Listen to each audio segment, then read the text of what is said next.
પરમાત્મા સાક્ષાત સર્વસ્ય ચાહમ હૃદય સન્નિવિષ્ટઃ, જેના માટે કહેવાનું ગમે વાંચો જીવ લોકે જીવ ભૂત સનાતન. આજ પ્રત્યેક વ્યક્તિ પરમપિતા પરમાત્માનો અંશ છે. આ ધરતી પરનો બીજો ભગવાન એટલે માનવ છે, સામાન્ય નથી કોઈ. તમારી અંદર જ છે જે વિવેકાનંદ, તમારી અંદર જ છે ગાંધી, સરદાર ભગતસિંહ, તમારી અંદર છે. તમારી અંદર છે લક્ષ્મી ઝાંસીની રાણી, તમારી અંદર છે સીતા, બહાર નથી. કારણ કે જે કનેક્શન એ લોકોનું હતું ને એ જ કનેક્શન પરમાત્માએ આપણને બધાને આપ્યું છે. હેલો, કોઈ કઈથી નબળો નથી. તો શું કામે આવું બધું છે? અસમાનતા કેમ દેખાય છે?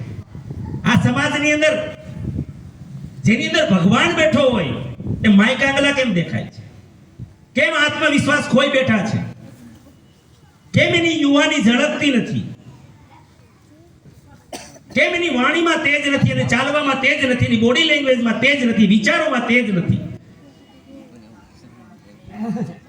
શા માટે આવું થયું? માણસ પોતાની કિંમત ભૂલ્યો. શું કામ? આજ પ્રત્યેકના ઘરમાં બાળકો છે ને બહુ તેજસ્વી છે, શક્તિનો ભંડાર છે, ટેલેન્ટેડ છે, અને છોકરાઓને યોગ્ય શિક્ષણ આપવા માટે આજ મા બાપ પાસે પૈસા નથી. હેલો, હા યાર, આજ 80% પોઝિશન આ છે.